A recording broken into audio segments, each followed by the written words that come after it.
Bismillahirrahmanirrahim. Assalamualaikum warahmatullahi ta'ala wabarakatuh. Alhamdulillahi rabbil alamin. Wassalatu wassalamu ala rasulihi khatamin nabiyyin wa alihi tayyibin wa ashabi tahirin wa man tabi'ahum bi ihsani ila yaumiddin. Inna asdaqal hadithi kitabullah wa khairal hadi hadi Muhammadin sallallahu alaihi wasallam wa sharral umuri muhdatsatuha wa kullu muhdatsatin bid'ah wa kullu bid'atin dalalah wa kullu dalalatin finnar. Kalimatani khafifatani alal lisani thaqilatani fil mizani Habibatani ila rahmani subhanallahi wa bihamdihi subhanallahi azim. சர்வ புகழும் புகழ்ச்சியும் அல்லாஹ் ஒருவனுக்கே உரித்தாகட்டுமாக. இறைவனின் சாந்தியும் சமாதானமும் கண்மணி நாயகம் ரசூலுல்லாஹி ஸல்லல்லாஹு அலைஹி வஸல்லம் அவர்கள் மீதும், அன்னாரை பின்பற்றி வாழ்ந்த சத்திய சஹாபாக்கள், தாபீன்கள், தபஅ தாபீன்கள், வலிமார்கள், நாதாக்கள், சுஹதாக்கள், நம்மவர்கள், நம் குடும்பத்தினர்கள் அனைவர்கள் மீதும் என்றென்றும் குன்றாமல் குறையாமல் நின்று நிலவட்டுமாக. உயிருக்கும் உயிரான உயிரினும் மேலான கண்மணி முத்து முகமது ஸல்லல்லாஹு அலைஹி வஸல்லம் அவர்களை கனவிலும் நனவிலும் தரிசிக்கக்கூடிய பாக்கியத்தினையும், மறுமேல் அவருடைய ஷஃபாத்தை பெறக்கூடிய அரும்பெரு நசீபையும் வாய்ப்பினையும் வல்ல ரஹ்மான் நம் அனைவருக்கும் தந்தல் புரிவானாக. ஆமீன் ஆமீன் யா ரப்பல் ஆலமீன். வல்ஹம்துலில்லாஹி ரப்பில் ஆலமீன். அல்லதீன யுமினூன பில்லாஹி, அவர்கள் அல்லாஹ்வை கொண்டு ஈமான் கொள்வார்கள், மறுமை நாளை கொண்டு ஈமான் கொள்வார்கள், நல்லதை ஏவுவார்கள், தீயதை தடுப்பார்கள், வயுசாரிஊன ஃபில் கைராத், நற்காரியங்களை அவர்கள் விரைந்து செய்வார்கள், உலாய்க மினஸ் சாலிஹீன், அவர்கள்தான் நல்லவர்கள் என்று அல்லாஹு தஆலா ஒரு வசனத்திலே சொல்லி தருவார். அருமையான அல்லாஹ் நல்லடியார்களே, நல்லவர்கள்னா யார் தெரியுமா? அவர் அல்லாஹ்வை கொண்டும் மறுமை நாளை கொண்டும் நல்லதை ஏவுவார்கள், தீமையை தடுப்பார்கள், அல்லாஹ்வின் மறுமை நாளை கொண்டு ஈமான் கொள்வார்கள், நற்காரியத்தில் விரைந்து செய்வார்கள், இவர்கள்தான் நல்லவர்கள் என்று அல்லாஹு தஆலா திருமறையிலே சொல்லி தருகிறார். அருமையான அல்லாஹ் நல்லடியார்கள், இன்னைக்கு எவ்வளோ நற்காரியங்கள் இன்னைக்கு நாம தெரிந்தோ தெரியாமலோ புறக்கணித்து கொண்டிருக்கின்றோம். நிறைய நல்ல விஷயங்களை நாம் விட்டு நடைபெற்று கொண்டிருக்கின்றோம். அதுல ஒண்ணு குறிப்பா சொல்ல போறோம்னு வச்சுங்களேன், முந்தின சஃபுல அமருவது, தொழுகையில முந்தின சஃபுல அமருவது. கண்மணி முத்து முகமது ஸல்லல்லாஹு அலைஹி வஸல்லம் அவர்கள் சொல்கிறார்கள், லவ் யஅலமுன் நாசு ஃபின் நிதாய் வ ஸஃபில் அவ்வல், பாங்கு சொல்றதிலையும் முந்தின சஃபுல இருப்பதிலையும் உள்ள நன்மையை மக்கள் அறிந்து கொள்வார்கள் என்று சொன்னால், பாங்கு சொல்ற விஷயத்திலையும் முந்தின சஃபுல அமர்வதுன்ற விஷயத்தையும் அதுல இருக்கின்ற நன்மையை மனிதர்கள் விளங்கிக் கொள்வார்கள் என்று சொன்னால், அவர்கள் போட்டி போட்டுக்கொண்டு அந்த காரியத்தில் ஈடுபடுவார்கள். அப்ப சீட்டு குலுக்கி போட்டுத்தான் அந்த பதவியை அடைய முடியும் என்று சொன்னாலும் சீட்டு குலுக்கி போட்டு அந்த பதவி அடைந்து கொள்வார்கள் என்றார்கள் கண்மணி முத்து முகமது ஸல்லல்லாஹு அலைஹி வஸல்லம். ஆனா இன்னைக்கு நம்ம முந்தின சஃபு அப்படி காலியா இருக்கு. வர்றவங்க என்ன செய்யறாங்க, ஆளுக்கு ஒவ்வொரு செவத்தை பிடிச்சிட்டு சாந்துக்கிடுவோம். கொஞ்சம் முன்னாடி வாங்க, ஆளுக்கு ஒவ்வொரு செவரை சாஞ்சுக்கிடுறது, அல்லது என்ன செய்யறாங்க, ஒவ்வொரு ஃபேனுக்கு கீழே. பொதுவாக நம்ம பள்ளிவாசல் முந்தின சஃபுல ஃபேன் இருக்காது, அதனால முந்தின சஃபு அப்படியே அனாதையா விட்டுருவாங்க. அந்த தொழுகை நேரத்தில் முந்தின சஃபுக்கு வர்றது, இதெல்லாம் நல்ல காரியம். அருமையான ஒரு நல்ல காரியத்தில் நாம முந்தி செல்ல வேண்டும். ஆனா இன்னைக்கு புறக்கணிக்கப்பட்டு கொண்டிருக்கிறது. கண்மணி முத்து முகமது ஸல்லல்லாஹு அலைஹி வஸல்லம் அவர் சொல்வார்கள், 40 நற்காரியங்கள் உண்டு, 40 நற்காரியங்கள், அதுல ஒன்றை எடுத்து அது அல்லாஹ் தஆலா நன்மையை நாடியிருக்கிறான், அதுக்கு கூலியா அல்லாஹ் தஆலா சொர்க்கத்தை வாக்களித்திருக்கிறான் என்று சொல்லி நன்மையான காரியங்கள் ஒன்றை எடுத்து ஒருவன் கடைபிடிப்பார் என்று சொன்னால், அப்படிப்பட்ட மனிதரை அல்லாஹ் தஆலா சொர்க்கத்தில் நுழைத்தே தீர்வான் என்றார்கள் கண்மணி முத்து முகமது ஸல்லல்லாஹு அலைஹி வஸல்லம். 40 நற்காரியங்கள், அதுல ஒரு காரியத்தை எடுத்து அதுக்கு அல்லாஹ் தஆலா சொர்க்கத்தை வாக்களிச்சாங்க நம்பி அதை கடைபிடித்தார் என்று சொன்னால் அந்த மனிதன் அல்லாஹ் தஆலா சொர்க்கத்தில் நுழைத்து விடுவான் என்று கண்மணி முத்து முகமது ஸல்லல்லாஹு அலைஹி வஸல்லம் அவர் சொல்லிவிட்டு கடைசி ஒரு செய்தியை சொல்வார்கள். பால் குடிப்பதற்காக வேண்டி பிறருக்கு ஒரு பெண் ஆட்டை கொடுப்பது கூட அந்த நற்காரியத்தில் கட்டுப்பட்டது என்றார்கள். அருமையான நற்காரியத்தை நாம் விரைந்து செய்ய வேண்டும். நற்காரியம் என்று எதெல்லாம் தெரிகிறதோ, நல்ல செயல் என்று எதெல்லாம் தெரிகிறதோ அந்த செயலை நாம் விட்டுவிடக் கூடாது, பொடுபோக்கா விட்டுவிடக் கூடாது. அதை நம்முடைய வாழ்க்கையில கொண்டு வர வேண்டும்.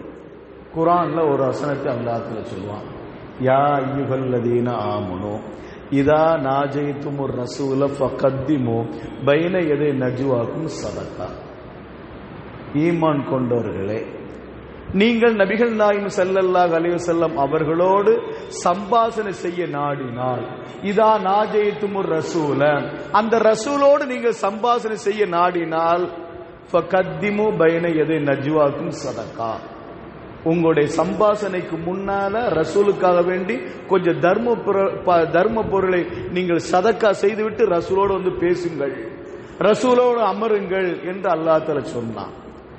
இந்த ஆயத்தை முடிக்கிறோம். அல்லாஹ் தஆலா சொல்வான், ஃபைல்லம் தஜிது ஃபைன்னல்லாஹ் கஃபூர் ரஹீம்.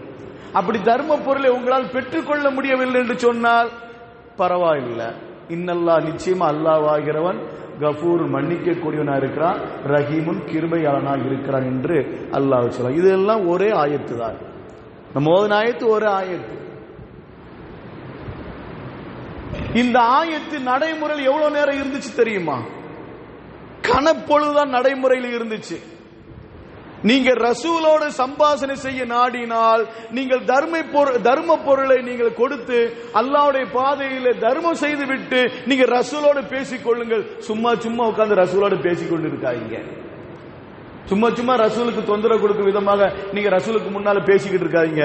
அப்படி பேசுறா இருந்தா நீங்க தர்மம் கொடுத்து விட்டு ரசூலோடு வந்து பேசுங்கள் என்று அல்லாஹ் தஆலா கட்டளை பிறப்பித்து விட்டு அடுத்த வசனத்தை முடிக்கின்ற பொழுது ஃபைல்லம் தஜிது, உங்களால முடியலன்னு சொன்னா நீங்க ஒண்ணு கொடுக்க வேண்டிய அவசியம் இல்லை. இந்த ஆயத்து அவ்வளவுதான் நடந்துச்சு. இந்த ஆயத்து இறங்கின உடனே அந்த ஆயத்து அது நடைமுறை இல்லாமலே போயிருச்சு. ஆனால் ஹஜ்ரத் அலி நாயகம் ரலியல்லாஹு தஆலா அன்ஹு அவர்கள் இந்த ஆயத்து இறங்கின உடனேயே கொஞ்சம் தர்ம பொருளை வாங்கி அல்லாஹ்வுடைய பாதையில தர்மம் செய்துவிட்டு ரசூலோடு பேசினார்கள். இந்த ஆயத்தின்படி அமல் செய்த ஒரே ஒரு சஹாபி உலகத்தில் வேற யாரும் இல்லை, இனிமேல் யாரும் இருக்க போறது கிடையாது. சஹாபாக்களுக்கு மத்தியிலும் சரி, உலக மக்களுக்கு மத்தியிலும் சரி, இந்த ஆயத்தின்படி அமல் செய்த ஒரே ஒரு சஹாபி ஹஜ்ரத் அலி நாயகம் ரலியல்லாஹு தஆலா அன்ஹு அவர்கள் மாத்திரம்தான். ஆயத்து கொஞ்ச நேரம் தான் நடைமுறையில் இருந்துச்சு. அந்த நடைமுறையில் இருந்த நேரத்தில் உடனே தர்ம பொருளை கொடுத்து அவர்கள் செய்தார்கள், அந்த ஆயத்துக்கு நடைமுறைப்படுத்தினார்கள். அதற்கு பிறகு அது நடைமுறை இல்லாமல் போயிடுச்சு. இப்ப அவர்கள் மாத்திரம் விரைந்து செய்யவில்லை என்று சொன்னால் இந்த ஆயத்தின் அடிப்படையில் அமல் செய்து யாருமே இருக்க முடியாது. அப்படித்தானே? அவர்கள் மாத்திரம் உடனடியாக தர்ம பொருளை கொடுத்து அவர்கள் அமல் செய்யவில்லை என்று சொன்னால் இந்த ஆயத்தின்படி அமல் செய்து யாருமே இருக்க முடியாது என்ற நிலைக்கு வந்துவிடும். காரணம், அவர்கள் விரைந்து செய்தார்கள், நன்மையான காரியத்தில் விரைந்து செய்தார்கள். நாம ஒன்று நினைச்சிருக்கோம் வச்சுங்களேன், ஒரு காரியத்தை செய்யணும், நல்ல விஷயத்தை செய்யணும் சொன்னா அதை உடனடியாக நம்ம செய்து முடிச்சிடணும். ஏன்னா நம்ம கூட பிறந்த ஒருத்தர் காமத்தியா ஒரு மேல்படியான், அவன் நம்மளை சும்மா விட மாட்டான். ஏன் செய்கிற, ஏன் கொடுக்கிற, ஒன்னு நல்லது செய்யணும் முடிவு பண்ணிட்டா உடனே கொடுத்து விட வேண்டும். இன்னைக்கு கொடுக்கிற நாளைக்கு கொடுக்கிற அப்படி இழுத்தடிப்பதை விட நியத்து வச்சா உடனே நிறைவேற்றுங்கள், நியத்து வைத்தால் உடனடியாக கொடுத்து விடுங்கள், கொடுத்து விட வேண்டும். இமாம் அபூ ஹனீஃபா ரஹ்மத்துல்லாஹி அலைஹி ஒரு செய்தியை சொல்வார்கள். அவருடைய வரலாறுல ஒரு செய்தி, இடது கையால் எடுத்து கொடுத்துருவாங்களாம். இடது கையால் எடுத்து கொடுத்துருவாங்களாம். ஏன் இடது கையால் எடுத்து கொடுக்கறீங்க? என்னுடைய பாக்கெட்டு இடது பக்கத்தில் இருக்குது, வலது பக்கத்து கொஞ்சம் தூரமாகுது. இடது பக்கத்தை கவனிக்கும், இடது கைக்கு இடது பக்கம் கவனிக்கிற பொழுது வலது கை இடது பக்கமே கொஞ்சம் தூரமா இருக்கிறது. இந்த கணப்பொழுதில் கூட செய்தான் என்னுடைய சிந்தனை மாற்றிவிடக் கூடாது, அதனாலதான் இடது கையில கொடுக்கிறேன் என்று சொல்கிறார்கள் சையதுனா அபூ ஹனீஃபா ரஹ்மத்துல்லாஹி அலைஹி அவர்கள். அப்ப நற்காரியங்களுக்கு நாம் செய்ய நாடினால் அது உடனடியாக நாம் செய்துவிட வேண்டும். சரி, விஷயத்துக்கு வருவோம். இன்னைக்குள்ள தலைப்பு என்ன? நன்மையான காரியத்தில் விரைந்து செய்ய வேண்டும் என்று நமக்கு விளங்கிடுச்சு. அந்த நன்மையான காரியங்களில் ஒன்று என்ன தெரியுமா? தர்மம் கொடுப்பது, பிறருக்கு உதவி செய்வது. இப்ப நம்முடைய 2-3 நாளைக்கு முன்னாடி கேரளாவில் வச்சு ஆட்டின அந்த மழை, வயநாட்டு மக்கள் எவ்வளவு நெருக்கடியாக இருக்கிறார்கள். வீடுகளை இழந்து, பொருட்களை இழந்து இன்னைக்கு நெருக்கடியாக இருக்கிறார்கள். மண்ணில் புதைந்து விட்டார்கள். மனிதர்கள் வாழ்க்கை அவ்வளவுதாங்க. ஒரு செய்தி கேள்விப்பட்டோம். செவ்வாய்க்கிழமை வர அந்த அஜித்து சொன்னார் பள்ளிவாசல் மைக்கில், யாரும் வெளியே வராதிங்க, மழை கடுமையா பெய்யுது, யாரும் வெளியே வராதிங்க, பாதுகாப்பான முறையில் இருங்கன்னு சொல்லி ஒரு ஆலிம் சபா என்ன செஞ்சாரு, அறிவிப்பு செஞ்சுக்கிட்டே இருந்தார் பள்ளிவாசல் இருந்துகிட்டு. புதன்கிழமை 30ஆம் தேதி அந்த ஆலிம் சாமியில் அந்த பள்ளிவாசலும் இல்லை, அந்த ஆலிமும் இல்லை, பள்ளிவாசலும் இல்லை, அந்த மக்களும் இல்லை. 300 குடும்பங்கள் மண்ணோடு மண்ணாக போய்விட்டது. மனிதர் வாழ்க்கை அவ்வளவுதான், உத்தரவு இல்லாத வாழ்க்கை. போனவர் திரும்பி வர்றது கிடையாது. எத்தனை மனிதர் வெளியே போவாங்க, திரும்பி வரும்போது ஜனாசா தான் வருகிறது. வந்தவர்கள் வெளியே போக முடியாத அளவுக்கு வீட்டுக்குள்ள ஜனாசா இருக்கிறது. தூங்கினவர் எழுந்திருக்கவில்லை, மூத்து. எழுந்தவர் நிம்மதியாக தூங்க நினைச்சு போவாரு, தூக்கத்துக்கு முன்னாடி மூத்து. மனிதனுடைய வாழ்க்கை அவ்வளவுதானே, ஒரு உத்தரவாதம் இல்லாத வாழ்க்கை. ஆனா இந்த வாழ்க்கைக்கானதான் அத்தனை போட்டி, அத்தனை பொறாமை, அத்தனை தில்லுமுல்லுகள் அத்தனை நடைபெற்றுக் கொண்டிருக்கு. நினைச்சு பாருங்க, நம்முடைய வாழ்க்கையில் என்னங்க உத்தரவாதம் இருக்கிறது? நேற்று வரை அறிவிப்பு செய்த அந்த இமாமு அன்னைக்கு புதன்கிழமை காலையில இல்லையே, அந்த மக்களும் இல்லை, அந்த ஊரும் இல்லை. 600 குடும்பங்கள் அப்படியே மண்ணோடு மண்ணா போய்விட்டது. இப்ப அந்த மக்கள் எப்படி இருக்கிறார்கள்? அதுல இருந்து தப்பித்த மக்கள், வீடுகளை இழந்தவர்கள், பொருளாதாரத்தை இழந்தவர்கள், சொத்துக்களை இழந்தவர், நெருக்கடியாக இருக்கிற அந்த மக்களுக்காக வேண்டிதான் இன்றைய ஜும்மாவிலும், இன்ஷா அல்லாஹ் இன்றைய ஜும்மாவிலும் அடுத்த ஜும்மாவிலும் அறிவிப்பு செய்யப்பட்டு அவர்களுக்காக வேண்டி நிதி திரட்டப்படுகிறது. நன்மையான காரியத்தில் நாம் முந்த வேண்டும். அல்லாஹ்வுடைய தூதர் ஹஸரத் முத்து முகமது ஸல்லல்லாஹு அலைஹி வஸல்லம் அவர்கள் ஒரு செய்தி சொல்வார்கள். முதல் கோத்தினர்கள் நபிகள் நாயகம் ஸல்லல்லாஹு அலைஹி வஸல்லம் அவங்க வீட்டுக்கு வந்துருவாங்க.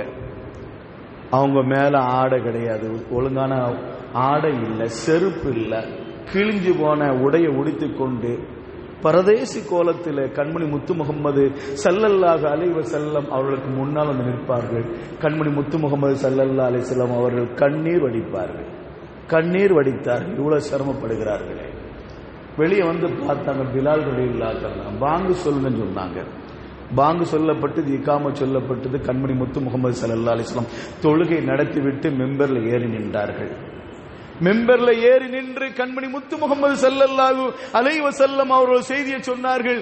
யா அய்யுஹல்லதீன ஆமனு தகுல்லாஹ வல் தன்னுர் நஃப்ஸும் மா கத்தமத் லிகதின். மக்களை நீங்கள் அஞ்சிக் கொள்ளுங்கள். நீங்க என்ன மறுமைக்காண்டி முற்படுத்தி வைத்திருக்கிறீர்கள்? நீங்கள் மறுமைக்காண்டி என்ன முற்படுத்தி வைத்திருக்கிறீர்கள் என்பதை நினைத்து பாருங்கள் என்ற ஆயத்தை ஓதிவிட்டு அடுத்த ஒரு செய்தியை சொல்வார்கள். யா அய்யுஹன்னாஸு தகு ரப்பக்கும் அல்லதீ ஹலகக்கும் மின் நஃப்ஸின் வாஹிதா. மக்களே, ஒரே ஆன்மாவிலிருந்து படைத்த ரப்பை நீங்கள் அஞ்சிக் கொள்ளுங்கள். ஒரே ஆண் பெண்ணிலிருந்து படைத்த உங்களை படைத்த அந்த ரப்பை, உங்கள் ரப்பை நீங்கள் அஞ்சிக் கொள்ளுங்கள். உங்களுடைய பிள்ளைகள், உங்களுடைய கூட பிறந்தவர்கள், உங்களுடைய சகோதரர்கள் ஆடை இல்லாமல் இருக்கிறார்கள், சாப்பிட உணவு இல்லாமல் இருக்கிறார்கள், செருப்பு இல்லாமல் இருக்கிறார்கள், தன்னந்தனியா நிற்கிறார்கள், உதவிக்காண்டு நம்மள்ட்ட தேடி வந்திருக்கிறார்கள். உங்களால் முடிந்ததை நீங்க அள்ளி கொடுங்கள். தங்க காசை அள்ளி கொடுங்கள், வெள்ளி காசை அள்ளி கொடுங்கள், கோதுமையிலிருந்து சாவை அள்ளி கொள்ளுங்கள், பேரிச்சம்பழத்திலிருந்து ஒரு சாஞ்சன்னா ஒரு அளவு. நம்முடைய கணக்கின் அடிப்படை ஒரு சா என்பது 455 கிராம். கோதுமையிலிருந்து அள்ளி கொடுங்கள், பேரிச்சம்பழத்திலிருந்து அள்ளி கொடுங்கள். மறுமை நீங்க எதை முற்படுத்தி வைத்திருக்கிறீர்கள் மறுமைக்காக வேண்டி என்று ஒரு உருக்கமான ஒரு பயானை, ஒரு பிரசங்கத்தை கண்மணி முத்து முகமது ஸல்லல்லாஹு அலைஹி வஸல்லம் அவர்கள் நிறைவேற்றினார்கள்.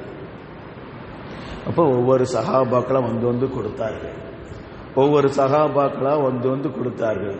கட்டத்தில் 2 பக்கமும் தானியங்களும் திருகங்களும் நிறைந்து போனது. கண்மணி முத்து முகமது ஸல்லல்லாஹு அலைஹி வஸல்லம் அவருடைய முகம் அப்படியே பிரகாசமானது. ரசூலுல்லாஹி ஸல்லல்லாஹு அலைஹி வஸல்லம் முகம் அப்படியே பிரகாசமானது. சொன்னார்கள், யார் ஒரு நற்காரியத்தை செய்கிறார்களோ, யார் ஒரு நற்காரியத்தை செய்கிறார்களோ அதுக்கு அவருக்கு கூலி உண்டு. அதற்கு பிறகு அந்த நற்காரியத்தை யார் தொடர்ந்து செய்கிறார்களோ அவருடைய கூலியும் இவருக்கு உண்டு. இப்போ செய்தவருக்கு எந்த ஒரு நன்மை குறைக்கப்படாது என்று கண்மணி முத்து முகமது ஸல்லல்லாஹு அலைஹி வஸல்லம் அவர் சொல்லிவிட்டு தொடர்ந்து சொல்வார்கள், யார் ஒரு தீமையை செய்வாரோ, யார் ஒரு தீமையை செய்வாரோ அதற்குரிய தீமை அவருக்கு உண்டு. அதற்கு பிறகு யார் அந்த தீமையை தொடர்ந்து செய்கிறாரோ அவர் செய்தவருடைய தீமையும் ஆரம்பித்தவருக்கு உண்டு என்றார்கள் கண்மணி முத்து முகமது ஸல்லல்லாஹு அலைஹி வஸல்லம். அப்ப நல்ல விஷயத்தை நாம செய்யணும், நல்ல காரியத்தை நாம என்ன செய்யணும், விரைந்து செய்யணும், அதை தாமதப்படுத்தக்கூடாது. ஒரு முஸ்லிமுடைய பண்பு என்ன தெரியுமா, ஒரு மூமினுடைய பண்பு என்ன தெரியுமா? கண்மணி முத்து முகமது ஸல்லல்லாஹு அலைஹி வஸல்லம் ஒரு செய்தியை சொல்வார்கள், ஒருவர் ஒரு விதையை விதைக்கிறார் அல்லது ஒரு மரத்தை நட்டுகிறார். மரத்தையோ விதையை விதைத்து அது விவசாயம் செய்து அதன் மூலமாக அந்த விவசாயம் செய்யப்பட்ட அந்த விதையிலிருந்தோ மரத்திலிருந்தோ ஒரு வனவிலங்கோ அல்ல ஒரு பறவையோ வேற எதையோ ஒன்றோ அதிலிருந்து சாப்பிடும் என்று சொன்னால், பயன்பெறும் என்று சொன்னால், இவருக்கு நன்மை எழுதப்படாமல் இல்லை, அல்லாஹ் தஆலா அவருக்கு நன்மை எழுதுகிறான் என்கிறார்கள் கண்மணி முத்து முகமது ஸல்லல்லாஹு அலைஹி வஸல்லம். அதான் ஒரு முஸ்லிம், ஒரு உண்மையான முஸ்லிம். பிறருக்கு அவர் நல்ல விஷயத்தை செய்ய வேண்டும், பிறருக்கு பிரயோஜனமாக இருக்க வேண்டும், தெரிய பிறருக்கு சங்கடமாக இருக்கக்கூடாது, பிறருக்கு சங்கடமாக இருக்கக்கூடாது, எந்த நிலை அப்படி ஒரு சூழ்நிலை இருக்கக்கூடாது. அருமையானவர்களே, இப்போ நம்முடைய சகோதரர்கள் பாதிக்கப்பட்டிருக்கிறார்கள். பாதிக்கப்பட்ட இந்த மக்களுக்கு நாம் கை கொடுத்து தூக்க வேண்டிய பொறுப்பு நம்மகிட்ட இருக்குது. பாதிக்கப்பட்ட மக்களுக்கு உதவி செய்வது நம்முடைய பொறுப்பு இருக்கிறது, நம்முடைய கையில இருக்கிறது. எப்படி எப்படி யாரால செய்ய முடியுமோ அப்படி நாம் அவர்களுக்கு செய்ய வேண்டும். ஆனா ஒரு செய்தி பரவி கொண்டிருக்கிறது. ஒரு செய்தி என்ன தெரியுமா, இப்பொழுது அவர்களுக்கு உதவி தேவையில்லை. அந்த வயநாடு மக்களுக்கு உதவி இப்பொழுது தேவையில்லை. அவர்களுக்கு என்ன உதவி தெரியுமா, இப்பொழுது எல்லாம் அவர்கள் செய்தார்கள், அவர்கள் காப்பாற்றப்பட்டு கொண்டு முகாம்கள் அடைக்கப்பட்டு அவர்கள் செய்யப்பட்டு ஒதுக்கப்பட்டு கொண்டிருக்கிறார்கள். அவர்களுக்கு அந்த இடர்பாடுகளை சிக்கி இருப்பவர்கள் எல்லாம் காப்பாற்றப்பட்டு முகாம்கள் தங்க வைக்கப்பட்டிருக்கிறார்கள். இப்பொழுதுக்கு அவர்களுக்கு தேவையான எல்லா உதவியும் இருக்கிறது. ஆனால் இந்த தண்ணீர்லாம் வடிந்த பிறகு அவர்களுடைய வீடுகளை புதுப்பிக்கிற பொழுதோ அல்லது வீடுகளை கட்டுவதற்கோ நிறைய உதவிகள் தேவைப்படும். அந்த நேரத்தில் எங்களுக்கு உதவி செய்யுங்கள் என்று சொல்லப்படுகிறது. அப்ப அந்த நேரத்தை நாம வசூல் செய்வதை விட இப்பொழுது வசூல் செய்து அதனை சேகரிக்கப்படுகிறது. அதனால உங்களுக்கு என்னென்ன அடிப்படையில் உதவி செய்ய முடியுமோ அப்படி நீங்கள் உதவி செய்து கொள்ளுங்கள். கந்தலாடை, கிழிஞ்சாடை இந்த மாதிரிலாம் தேவையில்லை. இன்னைக்கு நிறைய இடத்துல அப்படித்தான் உதவின்றவர் போகும்போது அவர் உடிச்சு போட்ட பழைய ஆடை தூக்கி கொடுக்கிறது, கிழிஞ்சு போன ஆடை அவர் உடுக்க மாட்டார், ஆனா மற்றவருக்கு தர்மம் கொடுப்பார். இதனால எந்த ஒரு பிரயோஜனம் இல்லை. லன் தனாலு பிர்ர ஹத்தா துன்ஃபிகு மிம்மா துஹிப்பூன். நீங்கள் எதை பிரியப்படுகிறீர்களோ, நீங்கள் எதை பிரியப்படுகிறீர்களோ அதை நீங்க அல்லாஹ்வுடைய பாதையிலே தர்மம் கொடுக்காத வரை நன்மையை பெற்றுக் கொள்ள முடியாது. லன் தனால் பிர்ர, நீங்க நன்மை அடைந்து கொள்ள முடியாது என்கிறான் அல்லாஹ் ரப்புல் ஆலமீன். நமக்கு பிடிக்கல, நமக்கு தேவையில்லாத விஷயம் நாம கழிச்சது போய் தர்மமா கொடுக்க வேண்டாம். அருமையானவர்கள், நம்முடைய சகோதரர்கள் என்ற நிலையில் இருந்து நாம் அவர்களுக்கு தர்மம் கொடுக்க வேண்டும். நாம கொடுக்கிற ஒவ்வொரு தர்மம், இந்த நேரத்தில் கொடுக்கப்படக்கூடிய ஒவ்வொரு தர்மமும் ஒவ்வொரு உதவியும் மகத்தான நன்மையை நமக்கு வாங்கி தரும். ஏன்னா சாதாரண நிலை இல்லை இல்லையா, அவங்க சாதாரண நிலையில இல்ல, ரொம்ப சிரமப்பட்டு கொண்டிருக்கிறார்கள். இன்னைக்கு அவர்கள் முகாமிலிருந்து திருப்பப்பட்டு அவர்கள் தங்குவதற்கு வீடும் அவர்களுக்கு தேவையான உணவும் அந்த நேரத்தில் கொடுக்கிற பொழுது எவ்வளவு பெரிய உதவியா இருக்கும் நினைத்து பாருங்கள். அதனால நாம தைரியமா அதிகமா கொடுக்க வேண்டும். நாம் அதிகமாக கொடுக்க வேண்டும். நம்மால் எவ்வளவு முடியுமோ அவ்வளவு கொடுக்க வேண்டும். கண்மணி முத்து முகமது ஸல்லல்லாஹு அலைஹி வஸல்லம் அவருடைய தோழர்கள் வரலாறு நமக்கு ஒரு பாடம். அருமையானவர்களே, ஒன்றுமே இல்லை ஏழை சகாபி, கடந்த வாரம் கூட சொன்னமா இல்லைங்களா, ஒன்றுமே இல்லை, வீட்டுல ஒரு பொருளும் இல்லை, கையில காசு இல்ல. அந்த சஹாபி நபிகள் நாயகம் ஸல்லல்லாஹு அலைஹி வஸல்லம் சொல்லிட்டார்கள், நீங்கள் உதவி செய்யுங்கள், நீங்கள் தீன் இஸ்லாத்துக்காக வேண்டி அள்ளி கொடுங்கள் என்று கேட்ட நேரத்தில் அந்த சஹாபி வீட்டுக்கு போனாங்க. அவங்க தூங்குகிற போர்வை எடுத்துக்கிட்டு வந்து அந்த கடைத்தூர்ல போய் வித்தாங்க. இதை யாரா வாங்குறான்னு கேட்டாங்க. ஒரு திர்ஹத்துக்கு வாங்கப்பட்ட அந்த போர்வையை கொடுத்து விட்டு அதே ஒரு திர்ஹத்தோடு கண்மணி முத்து முகமது ஸல்லல்லாஹு அலைஹி வஸல்லம் அவரை வந்து கொடுத்தார்கள். யா ரசூலல்லாஹ், ஒரு திர்ஹம் தான் என்கிட்ட கிடைச்சது, என்கிட்ட வேற எதுவுமே இல்லை யா ரசூலல்லாஹ், இதை வாங்கிக் கொள்ளுங்கள் யா ரசூலல்லாஹ், என்னுடைய என் புறத்திலிருந்து கிடைக்கின்ற ஒரு உதவியா எடுத்துக் கொள்ளுங்கள். இன்னொரு ரிவாயத்தின் அடிப்படையில் ஒரு கை பேரிச்சம்பழம் தான் கிடைச்சதான். அந்த போர்வைக்கு ஒரு கை பேரிச்சம்பழம் தான் கிடைச்சதான். அது இருந்தா அவங்க குடும்பம் என்ன செய்யும்? வண்டி ஓடும். ஒரு நாள் அவங்களுடைய குடும்பம் என்ன செய்யும்? கழிக்கப்படும். ஆனா அதையும் கூட தர்ம பொருளா கொடுத்து விட்டு கண்மணி முத்து முகமது ஸல்லல்லாஹு அலைஹி வஸல்லம் அவருடைய முகத்துல சிரிப்பை வாங்கி கொண்டு அந்த சஹாபி வீட்டுக்கு வெறுங்கையா வந்தார் தெரியுமா? வீட்டுக்கு வெறுங்கையா வருகிற அந்த சஹாபி அவருடைய மனைவி பட்டினி, அவருடைய புள்ள பட்டினி. நினைச்சு பாருங்களேன், அந்த பரம்பரை வந்தவர்கள் தான் நாம. கண்மணி முத்து முகமது ஸல்லல்லாஹு அலைஹி வஸல்லம் ஒரு சஹாபி அழைத்து சொல்றாங்க, இவரை நீங்க கூட்டு போயிருங்களா, இன்னைக்கு உங்க வீட்டுக்கு விருந்தாளியா கூட்டு போயிருங்களா, இந்த தோழரை நீங்க இன்னைக்கு என்ன செய்யுங்க, விருந்தாளியா விருந்துக்கு கூட்டு போயிருங்க உங்க வீட்டுல. அப்ப அந்த சஹாபிக்கு தெரியும் நம்ம வீட்டுல ஒண்ணுமே கிடையாது. அந்த சஹாபிக்கு தெரியும் எந்த தோழரை அழைத்து ரசூல் சொன்னார்களோ அந்த தோழருக்கு தெரியும் நம்ம வீட்டுல எந்த பொருளும் இல்லை. வீட்டுக்கு போறாங்க, கேட்கிறாங்க, ஏதாச்சும் ஒன்று இருக்காமா? இருக்கிற கொஞ்சம் அந்த உணவு கூட உங்களுக்கும் பத்தாது, எனக்கும் பத்தாது. நம்ம ரெண்டு பேர் நிறைஞ்சு சாப்பிட்டாலும் கூட யாருக்கும் வயிறு பசிய போக்காது. இது உங்களுக்கு தெரியாதா? இல்ல, ரசூலுல்லாஹி ஸல்லல்லாஹு அலைஹி வஸல்லம் நம்மகிட்ட சொல்லிட்டாங்க விருந்து வச்சிருக்கேன்னு சொல்லி, இந்த சஹாபியை கூட்டு போயிருன்னு சொல்லிட்டாங்க. அப்ப என்ன செய்ய முடியும்? வேணான்னு சொல்ல முடியும்?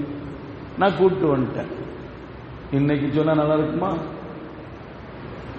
நினைச்சு பாருங்க. யாயா நமக்கு தெரியாதா? அடுத்த அந்த அம்மா எனக்கு பேசுற பேச்சு, யாயா உனக்கு தெரியாதா நம்ம வீட்டுல என்ன இருக்குன்ட்டு அடுத்தானே வரும். அந்த அம்மா சொன்ன வார்த்தை என்ன தெரியுமா அருமையானவர்களே? அந்த அம்மா சொன்ன வார்த்தை என்ன தெரியுமா? இருக்கிற 2 ரொட்டி தான், இருக்கிற 2 ரொட்டி தான். இந்த 2 ரொட்டி வச்சு நீங்களும் சாப்பிட முடியாது, அவரும் சாப்பிட முடியாது. உங்களை உட்கார வச்சு அவர் சாப்பிட விட மாட்டாரு. அப்படித்தானே? விருந்துக்கு கூப்பிட்டாங்கன்னா வீட்டுக்காரன் உட்கார்ந்து சாப்பிட சொல்லுவோம். தனியா ஒரு மனுஷன் போயிட்டாருன்னா நீங்களும் உட்காருங்க, நம்ம 2 சேர்ந்து சாப்பிடும், அப்படித்தான் சொல்லுவாங்க. அதான பண்பு. அப்ப 2 பேரும் உட்கார வச்சு சாப்பிட்டா அந்த 2 ரொட்டி பத்தாது. அவருக்கு தெரிஞ்சிருச்சு 2 ரொட்டி தான் தெரிஞ்சிச்சு. என்ன ஆகும்? சாப்பிடுவாரா? சாப்பிட மாட்டாரு. அந்த அம்மா சொன்னாங்க, நீங்க 2 பேரும் உட்காருங்க, நான் ரொட்டியை கொண்டு வர மாதிரி கொண்டு வரேன், அப்புறமா லைட்டு கொண்டு வர மாதிரி கொண்டு வரேன். அப்படியே நானே அணைச்சு விட்டுருந்தேன். கை தவட்டி கைப்பட்டு அணைஞ்ச மாதிரியே நான் ஒரு பாவலா காட்டுறேன், ஒரு நாடகம் நடிக்கிறேன். அதுல என்ன லைட் அணைஞ்சிருமா? அப்புறம் நீங்க சாப்பிட மாதிரி சாப்பிடுங்க, அவரும் சாப்பிட மாதிரி அவரும் சாப்பிட்டுருவாரு. ஒரு தந்திரத்தை கையாண்டாங்க அந்த அம்மா. வந்த விருந்தாளி அதே மாதிரி அந்த அம்மா அந்த லைட் அணைச்சது, அறிக்கை லைட் அணைச்சது, இருட்டாயிருச்சு. பக்கத்துல வீட்டுக்காரன் சாப்பிடுறான்னு நினைச்சிட்டு அந்த சகாபி சாப்பிட்டு போனாங்க. இவர்கள் பட்டினி, அவனுடைய மனைவி பட்டினி, பிள்ளைகள் பட்டினி. நினைச்சு பாருங்களேன், எந்த அளவுக்கு தர்மம் கொடுத்திருக்கிறார்கள், எந்த அளவுக்கு உதவி செய்திருக்கிறார்கள். தன்னந்தனியா வந்த மனிதர்கள், யாசம் கேட்ட மனிதர்கள், அவர்களுக்கு உதவி கேற நேரத்தில் தன்னுடைய குடும்பத்தை பட்டினி போட்டுவிட்டு தானும் பட்டினியாக இருந்து வந்தவருக்கு வயிறை நிரப்பி வயிறார உணவு கொடுத்து அவருக்கு உதவி செய்து அனுப்பிய அந்த சஹாபாக்கள் நமக்கு ஒரு பாடம். அருமையானவர்களே, இன்னைக்கு ஒண்ணுமே இல்லாம அந்த மக்கள் நெருக்கடியா இருக்கிற மக்களுக்கு நாம தானே கொடுத்தாகணும். வரலாற்றில் இப்படி ஒரு செய்தி, ஒரு நிகழ்ச்சி பதிவு செய்யப்படும். ஹஸரத் அபூபக்கர் நாயகம் ரலியல்லாஹு தஆலா அன்ஹு இரவு நேரத்தில் வெளியே எஞ்செஞ்சு போயிடுவாங்களாம். இரவு நேரத்தில் வெளியே எஞ்செஞ்சு போயிடுவாங்களாம். ஹஸரத் உமர் இப்னு கத்தாப் ரலியல்லாஹு தஆலா அன்ஹு அவர்கள் எங்க போறாங்க? அந்த தோழர் ஹஸரத் அபூபக்கர் நாயகம் ரலியல்லாஹு தஆலா எங்க போறாங்கன்னு என்ன செய்றாங்க? அப்படியே வேவு பார்க்கிறாங்க. அவர்கள் எழுந்திருக்கிற பொழுது இவர்கள் எழுந்தார்கள். அவர்கள் எங்க போறான்னு பின்னாடியே நோட்டமிட்டு போகிறார்கள். ஒரு குடிசைக்குள்ள போறாங்க. ஒரு குடிசைக்குள்ள போன உடனே கொஞ்ச நேரம் கழிச்சு அவர்கள் வெளியே வருகிறார்கள். இவர்கள் நின்று பார்த்துக்கிட்டே இருக்கிறாங்க. அவர்கள் போன பிறகு கலீஃபா, மதீனாவை ஆளுகின்றவர்கள், இஸ்லாமிய சாம்ராஜ்யத்தை ஆண்டு கொண்டிருக்கின்ற ஹஸரத் அபூபக்கர் நாயகம் ரலியல்லாஹு தஆலா அன்ஹு அவர்கள் ஒரு வீட்டுக்குள்ள போயிட்டு கொஞ்ச நேரம் இருந்துட்டு அங்கிருந்து வெளியே வருகிறார்கள். இவர்கள் வெளியே போன பிறகு அந்த வீட்டுக்குள்ள போறாங்க. ஹஸரத் உமர் இப்னு கத்தாப் ரலியல்லாஹு தஆலா அன்ஹு என்ன நடந்திருக்கு நாம பார்க்க வேண்டும். உள்ள போய் பார்க்கறாங்க. அது வயதான அம்மா, ஒரு வயசான அம்மா, 2 கண் அந்த அம்மாக்கு தெரியாது.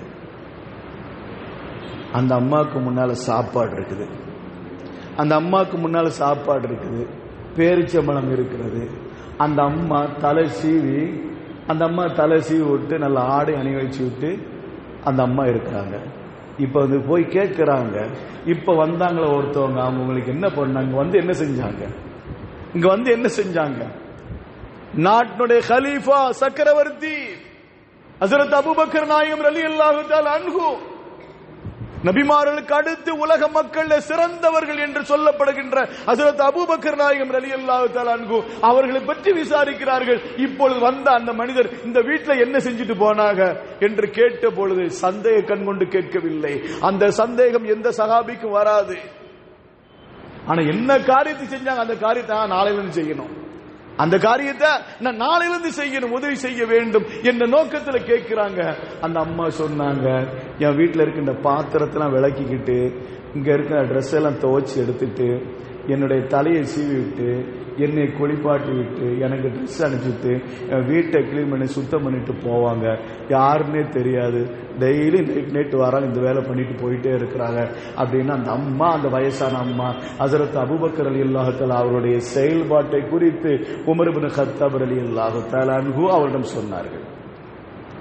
சரி, கலீஃபா அவர்கள் இன்னைக்கு இந்த நேரத்தில் தான் போறாங்களா, நாளைக்கு நம்ம இதுக்கு முன்னாடி கிளம்பி போயிருவோம், நாளைக்கு இதற்கு முன்னாடி நாம கிளம்பி போயிரும் சொல்லி மறுநாள் அதற்கு முன்பாக கிளம்பி போகிறார்கள். அந்த வீட்டுக்கு செல்கிறார்கள். கலீஃபா வருவதற்கு முன்பாகவே இத்தனை வேலை நாம பார்த்து வச்சிரும் சொல்லிட்டு உமர் இப்னு கத்தாப் ரலியல்லாஹு தஆலா அவர் வீட்டுக்குள்ள போறாங்க. ஆனா வீட்டுக்குள்ள கலீஃபா இருக்கிறாங்க. ஹஸரத் அபூபக்கர் நாயகம் ரலியல்லாஹு தஆலா இவர்களுக்கு முன்னாலே போய் உட்கார்ந்து வேலையெல்லாம் பார்த்துக்கிட்டு இருக்காங்க. 2 பேருக்குமே தெரியாது. அபூபக்கர் ரலியல்லாஹு தஆலா அவர்களுக்கு தெரியாது, உமர் ரலியல்லாஹு தஆலாவுக்கு தெரியும். வந்து விட்டார்கள். இவர் 2 வருஷம் ஆட்சி காலத்தில் ஒரு நாள் கூட உமர் இப்னு கத்தாப் ரலியல்லாஹு தஆலா அவர்களுக்கு அந்த உதவி செய்யக்கூடிய ஒரு வாய்ப்பை கொடுக்காமல் இருந்தார்கள். அபூபக்கர் நாயகம் ரலியல்லாஹு தஆலா அவர்கள் அவருடைய வீட்டில் உள்ள அத்தனை பேரையும் பார்த்து கொடுத்தார்கள். ஒரு கலீஃபா என்று கூட பார்க்கவில்லை, ஒரு கலீஃபா என்று கூட நினைக்கவில்லை. அவருக்கு செய்ய வேண்டிய உதவி நம்முடைய புறம் நின்றது. அவர் மரணத்திற்கு பிறகு கலீஃபா அபூபக்கர் ரலியல்லாஹு தஆலா அவருடைய மரணத்திற்கு பிறகு இப்ப யாரு பொறுப்பேற்றுக் கொள்கிறார்கள்? ஹஸரத் உமர் இப்னு கத்தாப் ரலியல்லாஹு தஆலா அவர்கள் பொறுப்பேற்றுக் கொள்கிறார்கள். அந்த வீட்டுக்கு போறாங்க. அருமையானவர்களே, ஆழமாக மனசில் நினைவு கொள்ளுங்கள், ஆழமாக நாம் பதிவு செய்து கொள்ள வேண்டும். இப்பொழுது உமர் இப்னு கத்தாப் ரலியல்லாஹு தஆலா அவர்கள் அந்த வீட்டுக்குள்ள போறாங்க. அந்த அபூபக்கர் நாயகத்தில் என்னென்ன செயலாம் செஞ்சாங்களோ அத்தனை காரியத்தை செய்து விட்டார்கள். செய்துவிட்டு அவருக்கு தேவையான உணவுப் பொருளை எடுத்து வைக்கிற பொழுது அந்த பேரிச்சம்பழத்தில் கை வைத்தார்கள். அந்த அம்மா, அந்த வயசான அம்மா பேரிச்சம்பழத்தில் கையை வைத்து அதை சாப்பிடுகிற பொழுது சொன்னார்கள், அபூபக்கர் மௌத்தாயிட்டார்களோ, நேற்று வரை வந்தாங்களா அந்த மனிதன் மௌத்தாயிட்டார்களோன்னு கேட்டாங்க. சுபஹானல்லாஹ், நினைச்சு பாருங்க. எப்படி கண்டுபிடிச்ச, எப்படிமா தெரியும்? அவங்க மௌத்தாயிட்டா உங்களுக்கு எப்படிமா தெரியும்? அந்த அம்மா சொன்ன வார்த்தை, எனக்கு பல்லு கிடையாதுமா, எனக்கு பல்லு கிடையாது. முதல் நாள் அவங்க எனக்கு பேரிச்சம்பழம் வச்சாங்க. அப்ப நான் சொல்லிட்டேன், இதெல்லாம் என்னால் சாப்பிட முடியாது, எனக்கு பல்லு கிடையாது அப்படின்னு நான் சொன்னேன். அன்றையிலிருந்து அவர்கள் மௌத்தாகிற வரை எனக்கு மென்மையான பழத்தை தான் தருவார்கள். வாயில வச்சா அப்படி கரைஞ்சு போற அளவுக்கு உண்டான பழத்தை தருவாங்க. இன்னைக்கு இந்த பழம் கடுமையா இருக்கிறது. நீங்க புது ஆளு, உங்களுக்கு தெரியல, அதனாலதான் நான் சொல்லுகின்றேன், ஹஸரத் இதுக்கு முன்னால வந்த மனிதர் மௌத்தாய் விட்டாரோ என்று. போல போல போல அழுகிறார்கள். ஹஸரத் உமர் இப்னு கத்தாப் ரலியல்லாஹு அப்படியே அழுதார்கள். இந்த அளவுக்கு ஒரு தூய்மையான மனிதரா, அடுத்தவருக்கு உதவி செய்வதில் இந்த அளவுக்கு ஒரு பத்திரித்தனமா, இந்த அளவுக்கு தூய்மையான மனிதராக இருந்துவிட்டு சென்று விட்டார்களே என்று ஹஜ்ரத் அபூபக்கர் நாயகம் ரலியல்லாஹு தஆலா அவர்களை நினைத்து அழுதார்கள். ஹஜ்ரத் உமர் இப்னு கத்தாப் ரலியல்லாஹு தஆலா. அப்ப அடுத்தவங்களுக்கு உதவி செய்வது எந்த அளவுக்கு மேன்மையானது. தராதரம் பார்க்கவில்லை, அந்தஸ்து பார்க்கவில்லை, அவருடைய பதவியை பார்க்கவில்லை, அவர் இருக்கின்ற அந்த நிலைமையை பார்க்கவில்லை. ஒருவருக்கு உதவி என்று வந்துவிட்டால் அதை நாம் செய்ய வேண்டும். அதுதான் இஸ்லாமிய பண்பு. அதுதான் இன்னைக்கு நம்மளுக்கு மிகப்பெரிய பொறுப்பு. அருமையானவர்களே, அந்த பொறுப்பை உணர்ந்து நாம செய்ய வேண்டும். இப்பொழுது நிக்கதியா இருக்கின்ற அந்த வயநாடு மக்களுக்காக வேண்டி நம்மால் முடிந்த உதவிகள் நாம் தாராளமாக செய்ய வேண்டும். இன்ஷா அல்லாஹ் இன்றைய வாரத்திலும் அவர்களுக்காக வேண்டி வசூல் செய்யப்படும். நம்முடைய பள்ளிவாசலுக்கு முன்னாடி அதாவது வெளிப்பள்ளியில வாலி வசூல், ஜும்மா வசூல், இன்ஷா அல்லாஹ் ஜும்மா வசூல் இந்த வாரமும் அடுத்த வாரமும், இந்த வாரமும் அடுத்த வாரம் இன்ஷா அல்லாஹ் ஜும்மா வசூல் வயநாடு மக்களுக்காக வேண்டி வசூல் செய்யப்படுகிறது. அதனால நீங்கள் போடுகிற பொழுது தாராளமாக நீங்கள் தர்மம் செய்து கொள்ளுங்கள். நம்முடைய வாழ்க்கையில மிகப்பெரிய ஒரு முசீபத்தில் நம்மை விட்டு அது பாதுகாக்கும். நாம கொடுக்கின்ற தர்மம் நம்முடைய முசீபத்து, நமக்கு வருகின்ற சோதனையிலிருந்து பாதுகாக்கும் என்பது மாத்திரமல்லாமல் மறுமை நாள்ல நம்முடைய அமல்கள் ஏதாவது கொஞ்சம் சடவு ஏற்படுகிற பொழுது இந்த தர்ம பொருள் நமக்கு உயர்வை தரும் என்பதில் மாற்று கருத்து இல்லை. அல்லாஹ் ரப்புல் ஆலமீன் நம் அனைவருக்கும் கிருபை செய்வானாக. கேட்டமுடைய அமல் செய்யும் நசீபு நம் அனைவருக்கும் தந்தல் புரிவானாக. அந்த மழை வெள்ளத்தில் சிக்கி பலியான இஸ்லாமிய மக்களுக்கு அல்லாஹ் தஆலா உயர்ந்த சொர்க்க சோலையில் அவர்களை போகச் செய்வானாக. ஷஹீதுடைய அந்தஸ்தை அல்லாஹ் தஆலா அவர்களுக்கு வழங்குவானாக. அந்த மலையிலிருந்து யார் தப்பித்தார்களோ, அவர்கள் யார் யாரெல்லாம் இழந்திருக்கிறார்களோ அந்த இழந்த மக்களுக்கு அல்லாஹ் தஆலா அந்த மக்களுக்கு சபுர ஜமீல் என்ற அழகிய பொறுமையை தந்தல் புரிவானாக. அவர்களுக்கு பகரமான நல்ல வாழ்க்கையும் அல்லாஹ் தஆலா ஏற்படுத்தி கொடுப்பானாக. இதுபோல இடையூறிலிருந்து, இயற்கை சீற்றங்களிலிருந்து, அழிவிலிருந்து அல்லாஹ் தஆலா நம்மையும் நம்முடைய குடும்பத்தினர்களையும் கலிமா சொல்லிவிட்ட அத்தனை மக்களையும் உலக மக்கள் அனைவரும் அல்லாஹ் தஆலா பாதுகாத்து அருள் புரிவானாக. வாஹிரு தாவானா அனில் ஹம்துலில்லாஹி ரப்பில் ஆலமீன். அஸ்ஸலாமு அலைக்கும் வரஹ்மத்துல்லாஹி தஆலா வபரகாத்துஹு.